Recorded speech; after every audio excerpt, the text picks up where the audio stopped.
Hey guys, Scott Stewart here. Some of you are probably looking at this title right now and going, Scott, what in the world did you get yourself into now? Well, give you a little bit of a backstory. 2 years ago, I was in the middle of the pandemic. I was furloughed like a lot of people, sitting at home, scrolling through YouTube, and I don't even know how I got there, but somehow I managed to find my way to an old video on YouTube of the O.J. Simpson trial. And the funniest part about this is I barely watched any of it back in 1994 and 1995. I'm not even a sports fan much to begin with. The only thing that I watched in the 90s was I watched one testimony from Cato Kalin, his first day on the witness stand, and then I listened to the verdict live, like pretty much everybody in the world did. As I was driving to school, I was going to Cal State Long Beach at the time in 1995, and coincidentally, I was driving on the 405 freeway right past Sunset Boulevard as the verdict was being read. Kind of a weird coincidence there, but anyway, that's really my only interest in the case back then. Well, ever since 2 years ago, I kind of got sucked into this whole looking at, what did I miss back in the 1990s? And for the last 2 years, I've just been absorbed in it. And a few months back, I ran into a video on the case that my guest today was on. He was interviewed much like this today.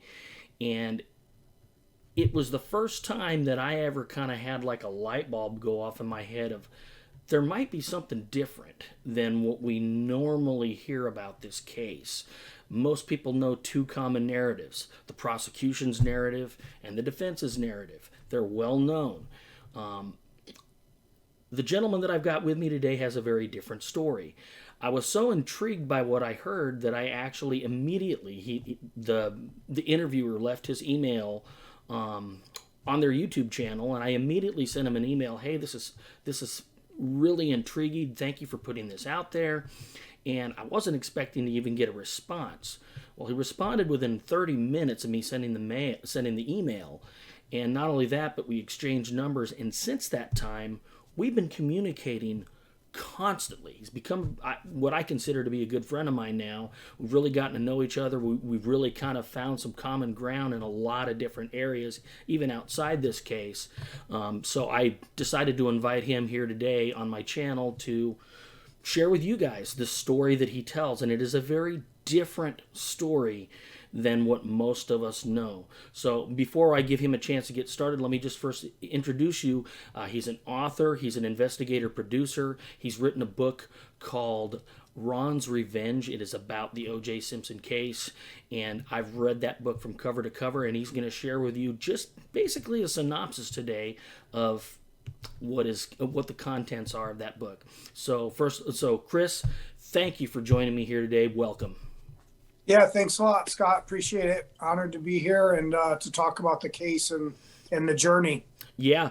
Now, before we get started on all this, it is 24 degrees in Nashville, Tennessee, and you're in LA. Do I even want to know what the temperature is there right now? Well, I'll tell you, don't worry about today, but I'll tell you on Thanksgiving, the forecast is 84 degrees. So That's where we're going to be. Yeah. Wow. Yeah. We're not even going to come close to that. So No. Enjoy your warmth. Well, Chris, let's just start, if you could. Give us a synopsis of what you know, or what you've discovered about the case. Give me a brief overview, and then I've got some other questions that we'll kind of Sure. ask along the way. Sure. Yeah, I mean, with interviews that I do when I tell the story, I sometimes tell it in slightly different ways. To give a short, real brief version of that is I was an investigative producer in Hollywood, and I was partnered with another producer, and he had introduced me to this guy named Charlie and to his story, script, book, tape, this confession. And supposedly he was claiming to be O.J. Simpson's murder accomplice from the 1994 murders in Brentwood. And it was really hard to believe him at first because I grew up with the case. I was in college. I was old enough to know what was going on. I was about 20 years old, I believe. So it was always fascinating to me in general. But about 5 years ago, I was brought into this project mainly to introduce studio executives, agents, writers, producers. I was kind of like almost like a middleman. And I wasn't really big in the true crime space that much. I had worked on another project about an actress's murder, but nothing really could prepare me for O.J. Simpson. Like that's the granddaddy of them all, the Michael Jordan of true crime. So I kind of was a fan at first for about a year or two. And then I decided, like, I think something needs to be done here with this guy's supposed whistleblow. Like, he was asking for millions of dollars. And, you know, I've worked with other crime elements in movies and TV shows. And of course, I mean, that's part of Hollywood's business, is this diabolical element. And so it was fascinating to me. I was a fan at first, and then I started to be kind of an investigator, and I have the materials from him, and I have a lot of stuff that I've compiled over the whole 5 years, but I would say over the last 3 years is my full investigation and sort of whistleblow, if you will. So if I understand you correctly, Charlie, who you're speaking of here, claims to be an accomplice. The way we found this out is he was writing a movie script about it. Mm-hmm. So that kind of leaves it open-ended. Am I making this up, or am I telling the true story? Almost kind of like what O.J. Simpson did with his "If I Did It." Yeah. It's like you could read between the lines. How O.J. says, "I'm going to let you feel however you want to feel," or however he says that. When he gives this, you got to kind of read between the lines. And just so I understand, was it similar? Charlie actually made a confession very similar to the way O.J. Simpson does. You could take it hypothetical, or you could believe it as for real, but that's kind of the way he's presenting it. His confession is very different than O.J.'s. Okay. Because remember, in O.J.'s book, in chapter 6 of If I Did It, he uses this promiscuity angle that Charlie shows up and says, "Hey, Juice, I got to talk to you. You wouldn't believe what's going on over there at Nicole's." Okay. "Oh, I heard these things about Faye Resnick and Nicole and Cabo." And OJ says, "Why are you coming to me right now? It's like 10 o'clock at night. I'm getting in a limo to go to a golf tournament. Why are you putting this on me right now?" I'm sorry you're upset. It has nothing to do with this promiscuity. It's actually a drug debt. Okay. That a drug extortion by a guy named Joey Ippolito, who is Charlie's boss. Okay. Okay. And Charlie Ehrlich, that's his name, because people are going to look it up and they're going to see him in the Vegas robbery. I was going to ask if it's the same guy. If it's the same guy. It's the same guy. And people are going to connect those dots eventually. How they didn't connect them when OJ wrote the book If I Did It and did the Judith Regan interview, I don't know.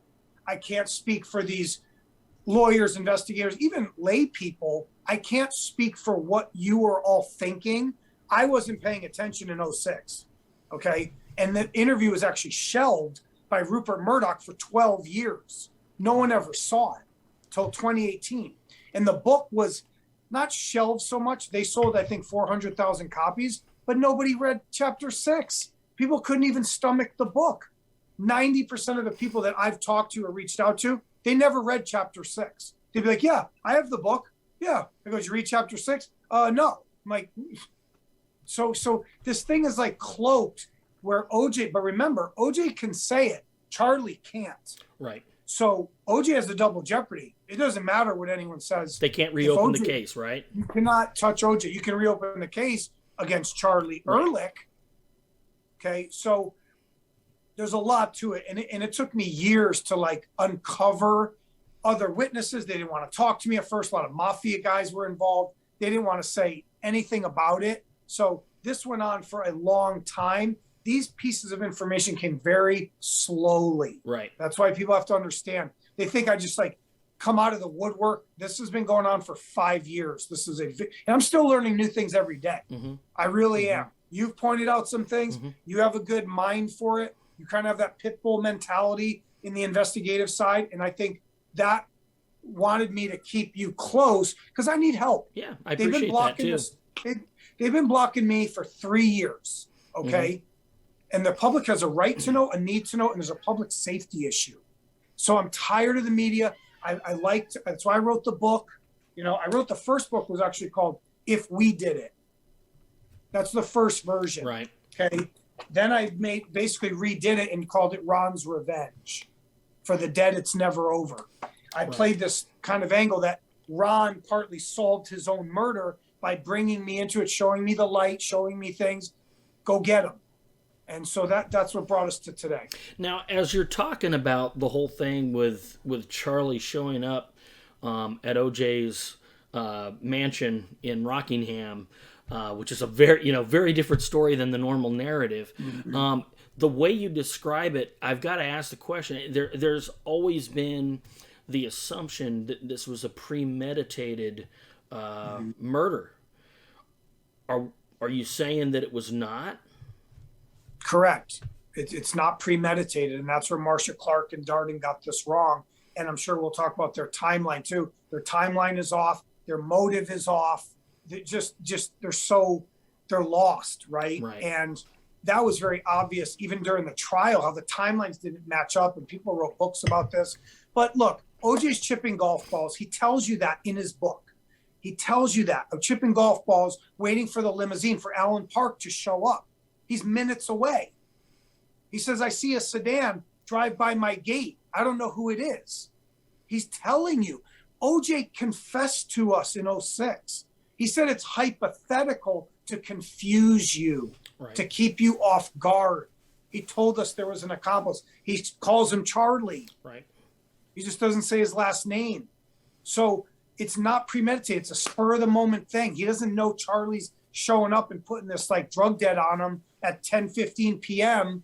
And nobody's happy when they want to get on a plane on a red eye. No one's in a good mood to go fly. And let's remember now, Paula Barbieri broke up with O.J. Simpson that morning.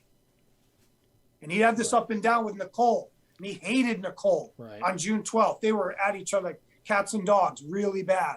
Right. Okay? So a guy comes to you and says, you owe us $100,000 tonight. Right. What do you think he's going to, he just snaps. Mm-hmm. Mm-hmm. Mm-hmm. Now, on the timeline, so we know the Marcia Clark timeline. She thinks it happened, and I believe even the defense has a really similar story. They think that it happened, somewhere between 10:15 and 10:20. When did it actually happen, based upon your recollection or your research? Yeah. The murders take place about 10:37 to 10:45. And the reason we can say that is by the witnesses, the ear witnesses, the eyewitnesses, okay? Jill Shively. Jill Shively, working backwards from her, but also Danny Mandel, Ellen Aronson, the blind date that walks by 875 Bundy and sees and hears nothing at 10:29 p.m. Right. If they were killed when Marcia Clark says at 10:15, 10:20, where Pablo Fenjve says, I heard this dog's plaintive wail, his timing's off by 15 minutes, okay? And she kept basing this, it's got to be 10:15, it's got to be 10:20, because they don't think OJ can do it quickly to get back there fast enough when Alan Park sees him at 10:57. They didn't live that far. There's all these little things that you have to kind of almost walk through it yourself, drive it like I've done, and see how close they actually live to each other. But so the murders are 10:37 to 10:45, working back off of Jill Shively, working on Robert Heidstra, hearing hey, hey, hey at 10:35, 10:30, 10:40. He changes his thing. It's a lot of them also say, like Ellen Aronson had said 11 at one time, then they had to recounter and get her back to, it was 10:30. So remember, they don't know there's a murder they're not paying attention. They're not paying attention, right. They're not paying attention by the minute. Right. And the other interesting one, too, Cato says he hears the thumps at 10:40. And when I heard your story for the first time, the first thing that I went back and first thing I did was I went back and I looked because I remembered Marcia Clark looking at his phone bill. The odd thing is, she never zeroes in on that 10:40 time slot. That was a discovery that I made even after talking to you. And so we never even get that. I mean, there's a lot of, variables in that. But so if I remember in your book correctly, Cato actually heard the thumps closer to when Alan Park was pulling up to the gate, like around 10:55, right? Somewhere around that time slot. If you take Jill Shively, this is why she's important. Mm-hmm. At 10:50 p.m., she sees OJ crash through San Vicente and Bundy with lights off. Right. She says it's 10:50. They backtrack. She's trying to make it to 11 p.m. for this like salad bar. She didn't feel well. It's going to close at 11, so she knows it's buttoning up close to 11 p.m. She remembers his license plate. She reports it. She's off by one digit. Luckily, she did that, or nobody would have believed her. Right. Okay. Right. So if you work off 10:50, now from San Vicente and Bundy to get to OJ's house, it's about 3 minutes. Right. I timed it myself once too.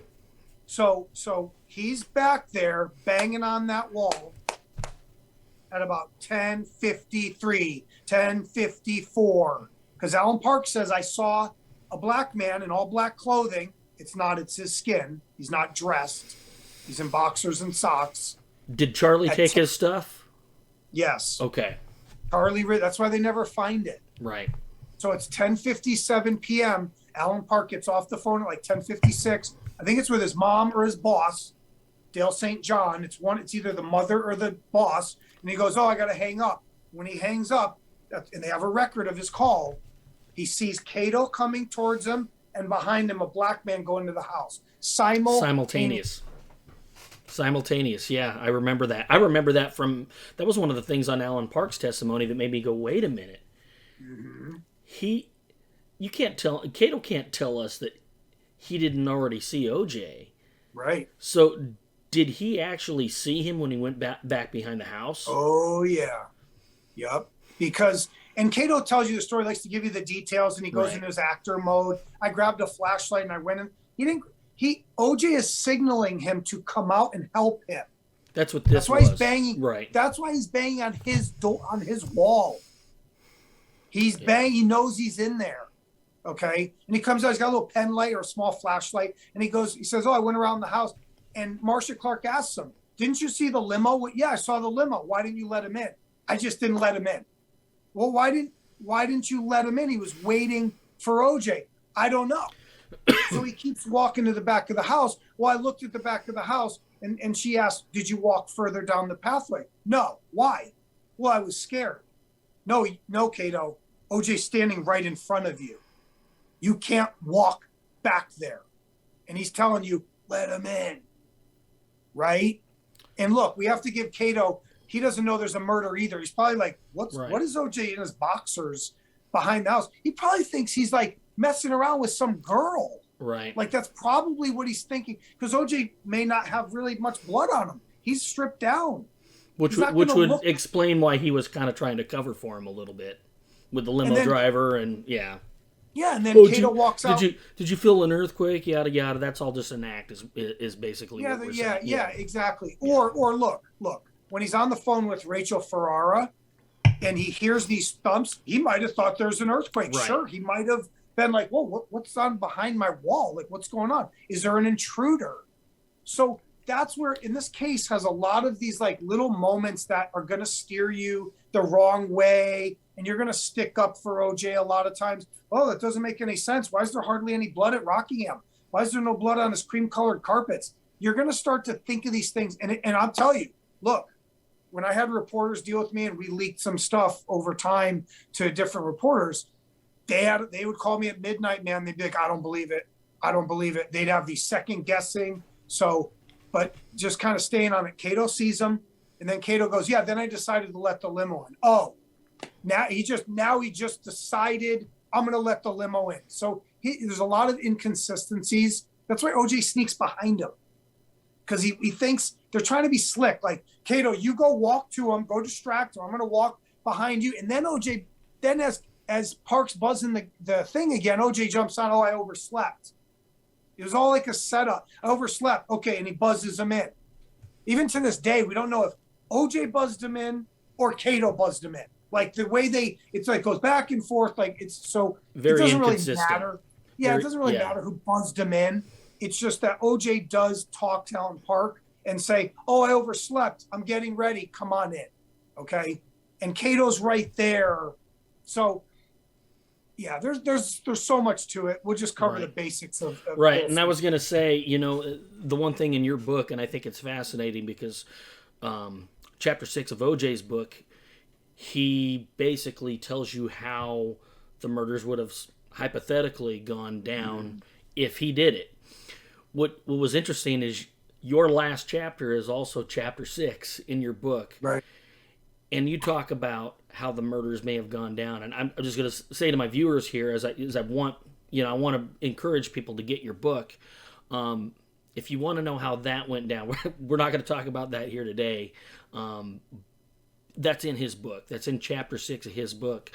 I'll warn you, it's hard to stomach. And Yeah. honestly, that's a lot of this is why, and I'm going to get to why you're doing all this here in a little bit. It's kind of the last question that I have for you. Just on my end, the reason I'm wanting to do this is, there's a lot of evil in our world, and I believe in exposing it. If you know about it and if you're silent, it doesn't do any good to keep it in.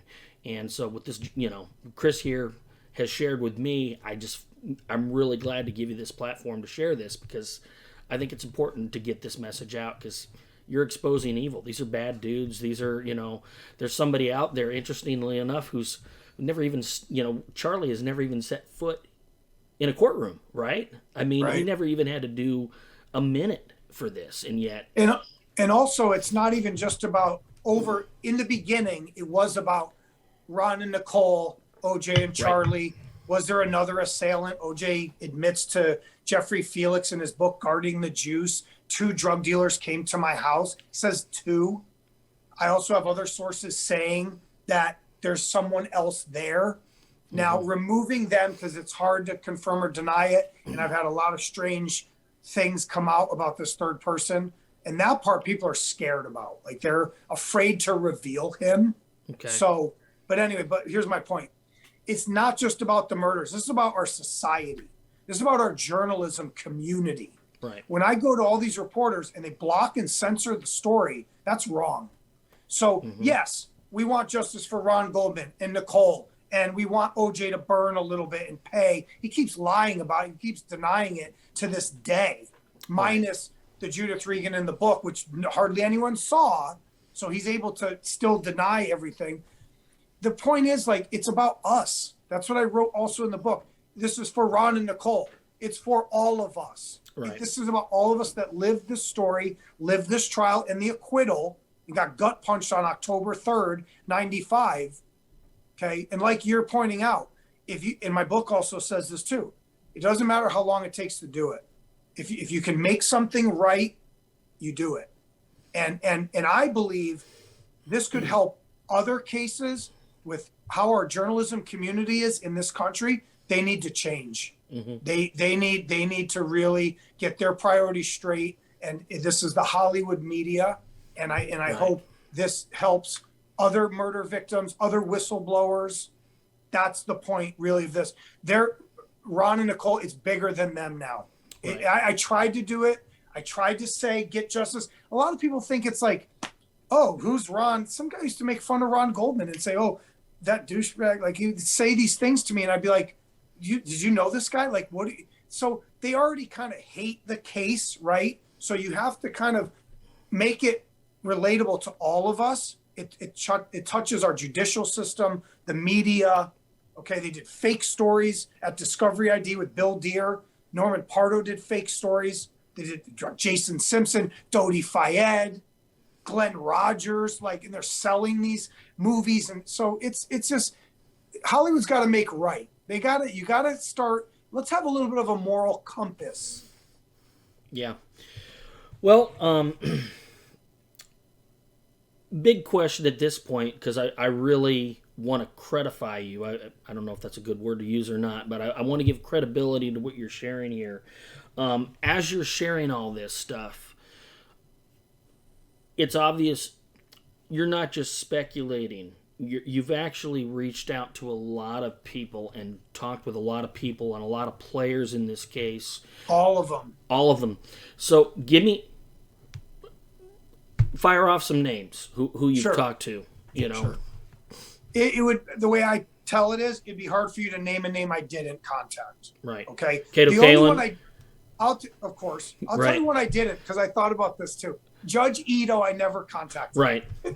Right. So Why? I never contacted Why? Judge Ito. Right. But besides him, went to Shapiro, Douglas. I talked to Barry Scheck.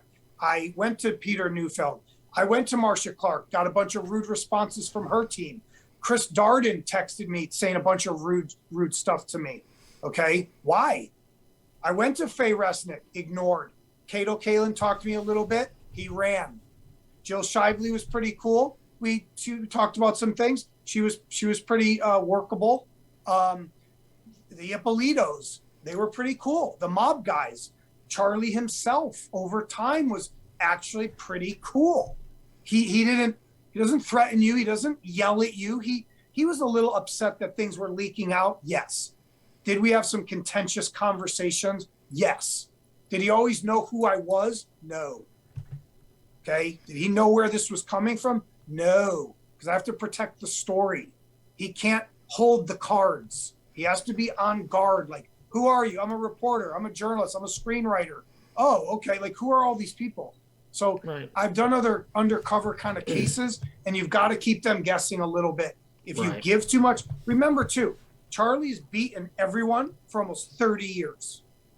You're not going to beat them conventionally. You're going to have to trick them.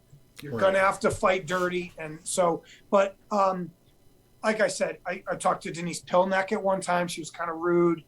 She's the one who saw the watch 1021. I didn't hear anything. It was dead silent. She lived across from Nicole. I think Hydra is dead. I tried to get to Donald Freed. He wrote the book Killing Time.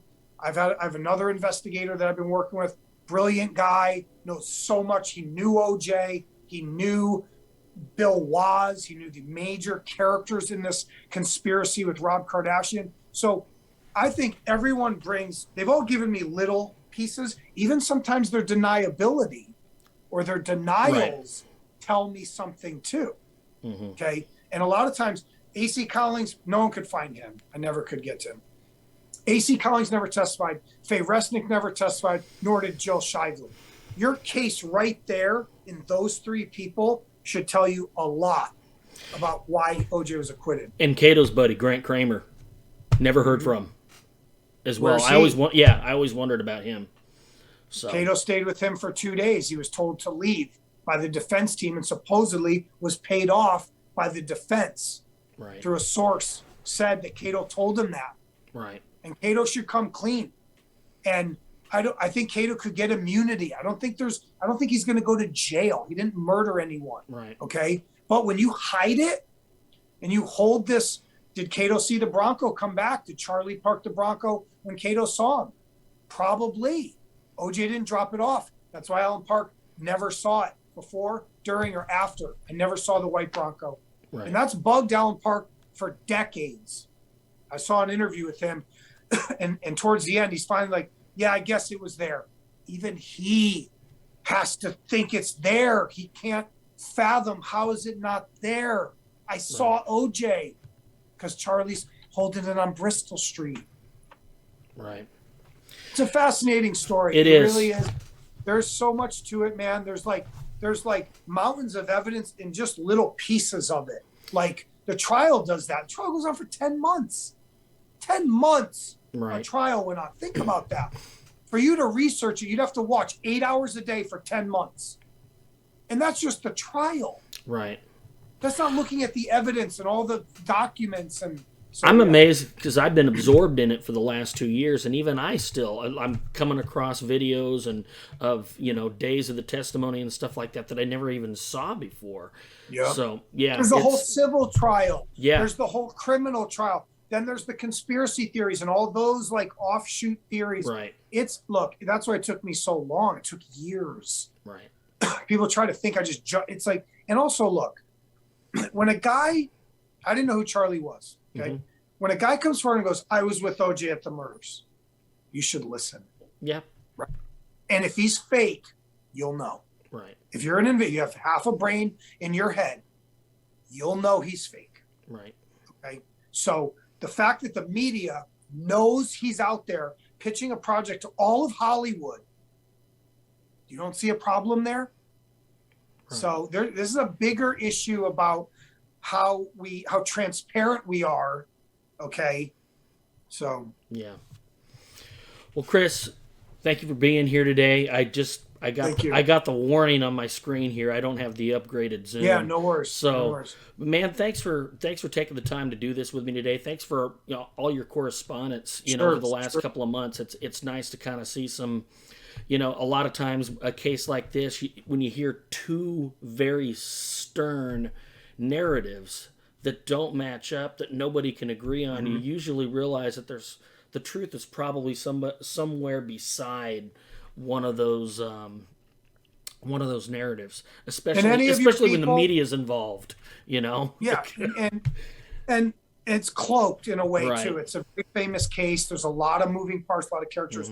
But any of your audience, I'll give a free copy of the book. If they email you, I will send them a free digital copy, and then if they want to buy a hard copy. But this is not a money venture. Okay. This is a whistleblow. And so I give out the copies. If you write me, they'll have my email through you. And then I'll let them have free copies. Fantastic. Well, Chris, thanks for joining me here today.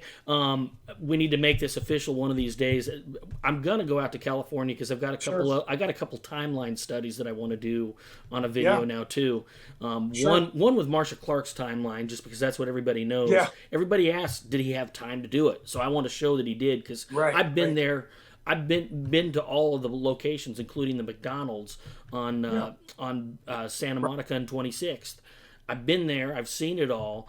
I know, and even with your timeline, it works. So I'm going to probably show both of those at some point, just so people can. And remember, what is O.J. Simpson synonymous with? Speed. Oh, of course, yeah. And it bugs me because that was Johnny Cochran's big argument: is he didn't have enough time. No, I've been there. I've seen it. No matter how you slice it, no matter whose timeline you believe, he had plenty of time.